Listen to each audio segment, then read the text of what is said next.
Kathy Vick, Deeply Awake Chats 2017. The changes continue and they are quite strong. And because I'm noticing such a change, I thought I'd come. I have a big day planned, so I need to make this brief, but I do want to explain, I guess, by means of what I'm aware of, I can explain what I think is going on energetically. Woo! Haha!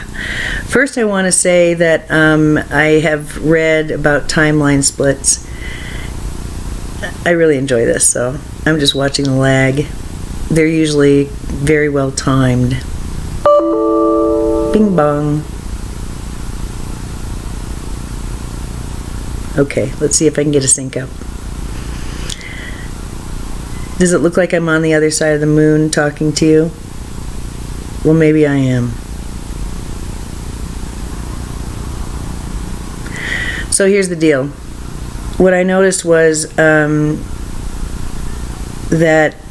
well, I heard a channeling that talked about two 4D timelines, one going for 2 to 3 years, the other going for 71 years, and both ending in calamity.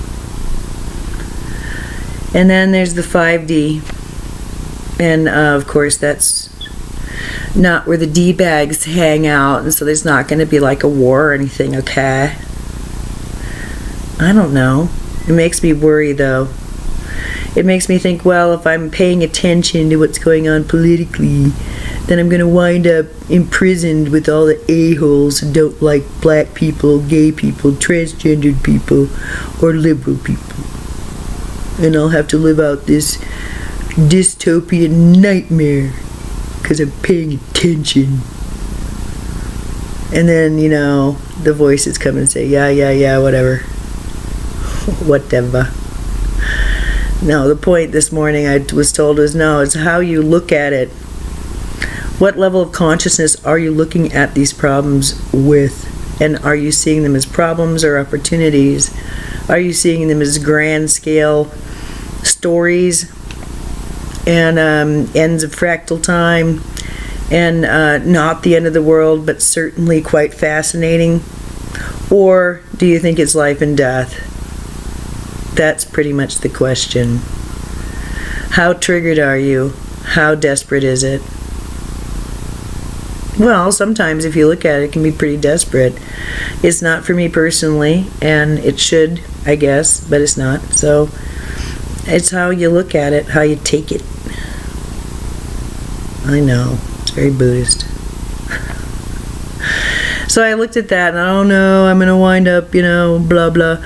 And I had for a moment, I had a crashing sensation, and I realized that, you know, this isn't this is the beginning of the new age, okay? Energetically, obviously, it's the beginning of something brand new.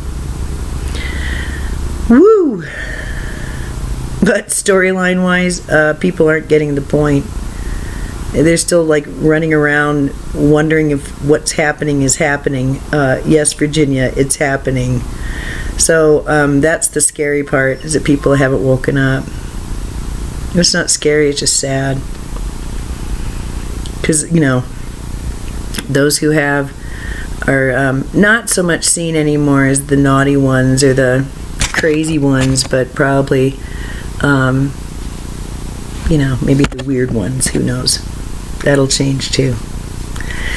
But I want to talk about this understanding I have. It has to do with identity, and I like to bring that up just because. Let me ask you, what would you consider an identity? Isn't that your operating system, or is it something more than that? Is it how you greet your server, or is it the structure from which you decide what you're going to tip? I don't know.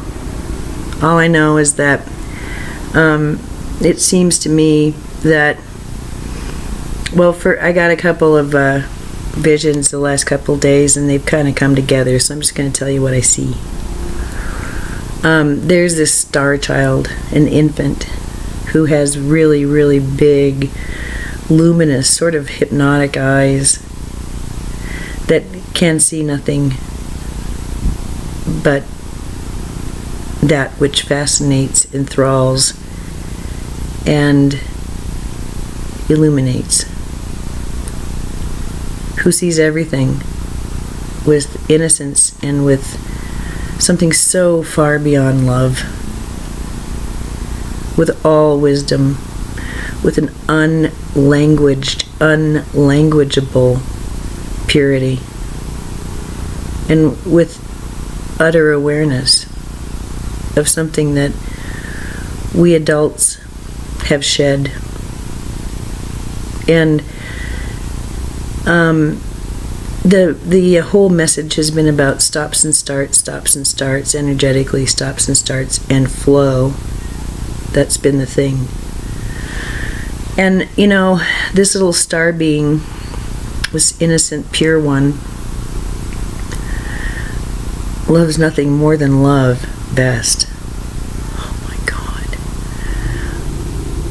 When someone else, some other human being, is looking at her with the same wide-eyed wonder and reverence that she's looking at them, well, then that's heaven on earth, because we're not even on earth anymore. We're not even on earth anymore. So, I figured out that this little star child is the one who comes out and plays when I'm at the bedside. And she's come out and played, with one person, she reached in and handed that person my heart. Oh, goody. And that's happened more than once. Oh my, oh my, oh my, oh my, oh my. And so it dawned on me, you know, when you've got that level of just full-on, I love you, I can't get enough of you. Whether it be a schizophrenic or my loved one, that's a lot to be responsible for, isn't it? Yeah. And I never made patients responsible for it. I always knew that was going to be healing, and that I owed them that for being in their position. And the agreement was that this wasn't personal, so lay off of any personal attacks. End of list. And it worked out really good. But you get me naked next to somebody or loving on somebody, and how are we supposed to do this?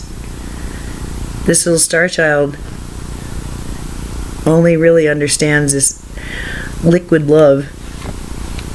How do we get there? How do we get there? How do we get there? I need it, I need it, I need it. It's my oxygen, it's my oxygen, it's my oxygen. I'm shriveling up, I'm drying out. Oh no! Stop and start, stop and start, stop and start. What, you don't see me as an angel of divine mercy anymore? Now I'm just a bitch? Now I'm just a slut? Now I'm just the stone around your neck? Oh, isn't that lovely? How'd we get here? You know what I'm capable of. You know what you've felt around me. Why are we here? Stop and start, stop and start, stop and start. And it truly has taken a lifetime, because you know that this kind of rupture, really big, how did that happen kind of ruptures, like family friends that I'm not allowed to talk with as of this day because of some unknown insult. What? That happened when I was like 12. I just lost like two families of friends because of something that happened that I wasn't informed of. But it was understood that I was partly responsible for, although I didn't know what it was. What? And it just kept going and going. You know?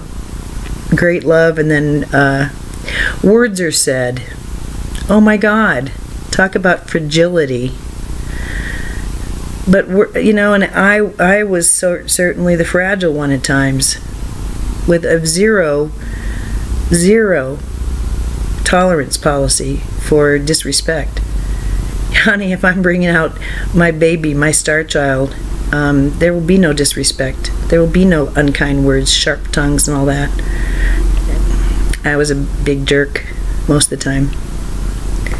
So, how do you get from being a star child who just wants love and who winds up being a big fucking jerk most of the time to something else? Well, you know, I had a vision in 2012, and I think I called it "I Am the Mountain," and I'm gonna include it on my website because it was really pretty. And 2 days ago, when I woke up, there it was again. But the star child was there too, and they told me, "We got something for you." They reminded me that I was a mountain. They reminded me what it felt like to remember this lesson. When you're a mountain,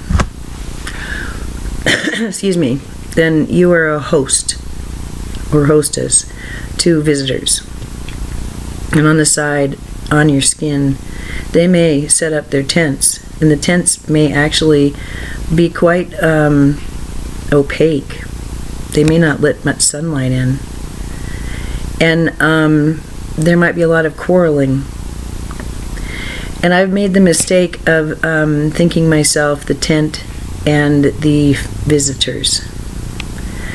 And so I have been more than happy to mix it up and be the disadvantaged child or the battered wife or the withdrawn and angry husband. And I've played roles, and I've trying to be a good host, I think. And but it doesn't feel good, and I tend to knock things around and make a mess of things, and it's because I don't really belong there. But I have a lot of those on my skin for some reason. But then I realized that what was told to me in 2012, the image of a mountain has always been prevalent, and there have been many different images that have come from it, but this particular meditation included realizing that the persons that I am devoted to as this mountain are those who are able to walk away from their tents and under the moonlight come and present themselves, you know, like laying down flat on the earth and breathing with me and seeing me and loving my bigness and loving my being the host.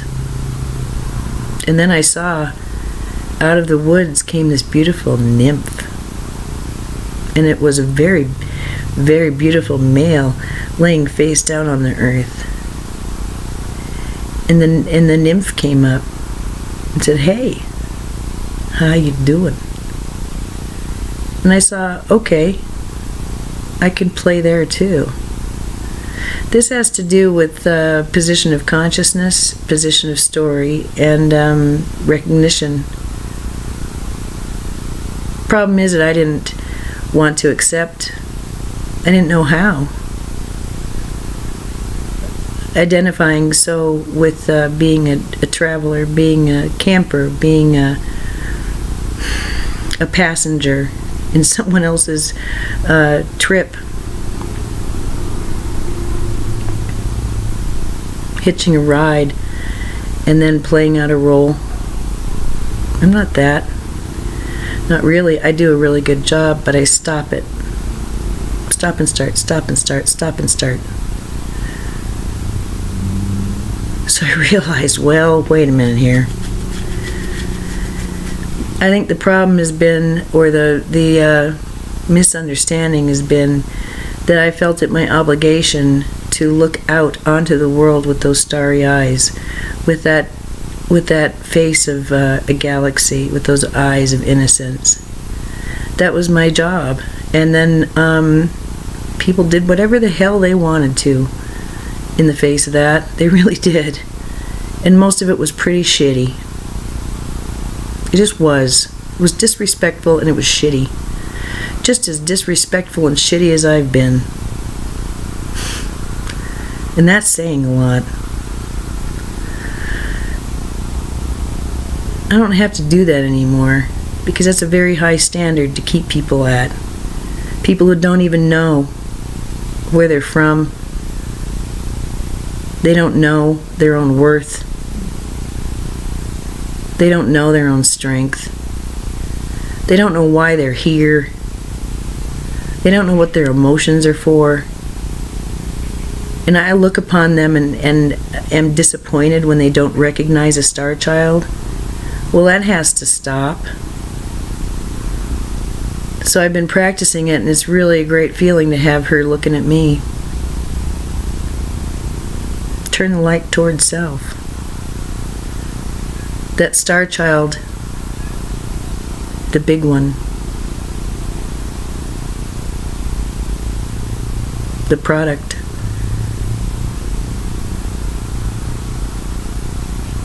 of purpose and union that is too sacred to speak. She's on me now. Her eyes are trained. She doesn't care what she's looking at. It's all beautiful. I care. She's looking at me. Because then I can remember I'm a mountain. And then I don't have to be scared and pull my energy from the ground that's currently hosting quarreling families.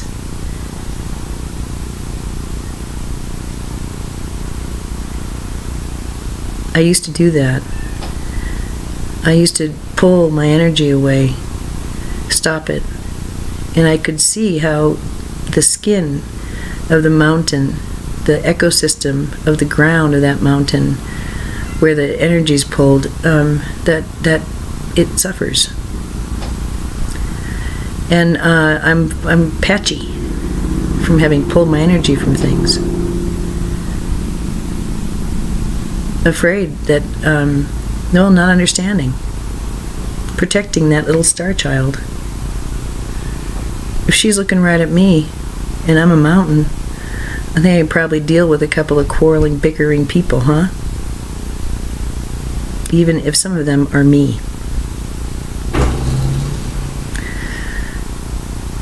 So, I think that's a very beautiful thing to give away this day before I go off and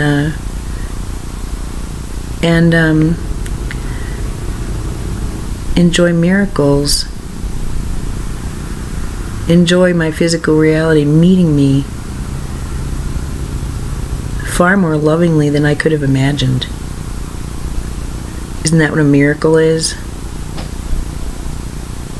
Having proof that your nightmares and your anxieties aren't real.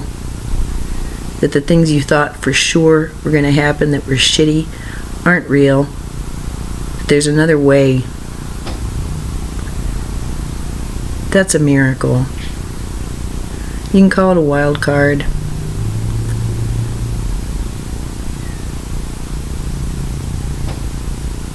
So the stop and start, well, that's going to continue for a while because I'm still getting used to this. And I've been told, well, what do you think? You're going to be perfect at this in 2 days? No, it's going to take you some time. But the light quotient has changed. It's over. It's over. It's over. Because today was the first day. I've never felt it before. And it keeps coming to me. And I'll end this way. I felt a brand new sensation today. First thing. And it just feels so good. So integrated. I felt like I was on the like a cab or a top floor, and I don't know, it just felt really super good. And so it's not going to happen overnight. Nothing about this has been overnight. And yet And yet, it's those moments when that something is one way, and the next moment, with what is said or done, something is another way. Simply because something's been revealed that was hidden. That's it. That's it.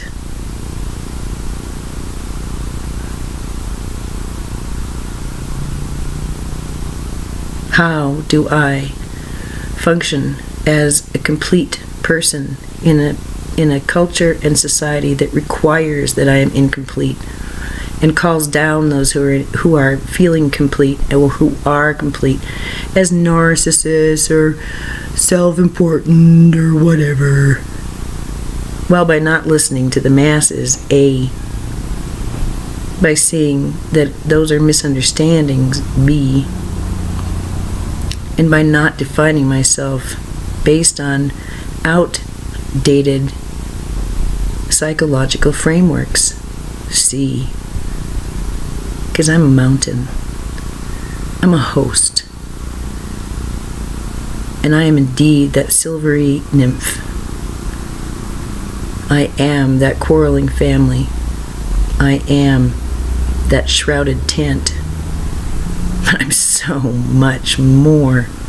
And although I do know the language of the quarrelsome, oh my, I'm quite fluent. I can happily acknowledge that that's going to continue to go on regardless, because some people really like that. It's what they get off on. Drama and fear and never really knowing if the ground is solid or not. My ground is solid. And I don't want to be intense where I can't even be felt because of the pain going on. That's what I'm moving away from, both internally and externally. Assuming a position of peace, of bigness, of recognition of this bigness.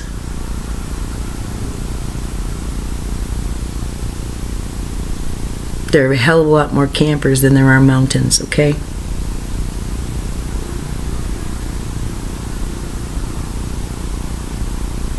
But I'm situated in a range, a long line of majestic mountains.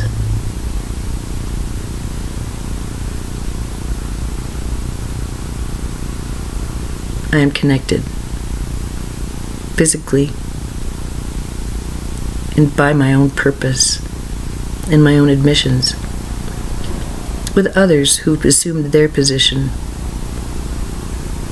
because they've simply recognized their own size and function.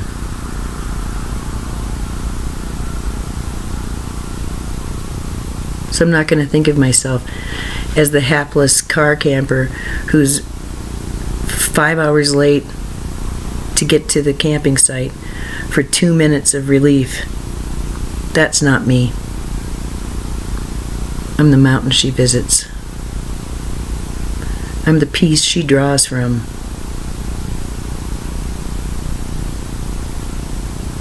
I'm the mysticism she lives. And I'm justified, enlivened, and healed by the infant who's staring at me. Imagine that infant size.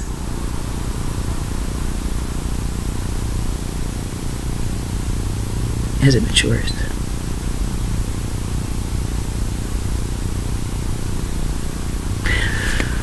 With that, I leave you. I hope that you have an excellent day and that you love yourselves more and more and more. It's time. It's time. It's the song of the new age. Love thyself. and then love others as yourself. But I always thought it should have been reversed. Love yourself as you love others. It's a good admonition for light workers. Maybe not the GP, but light workers. Say hello.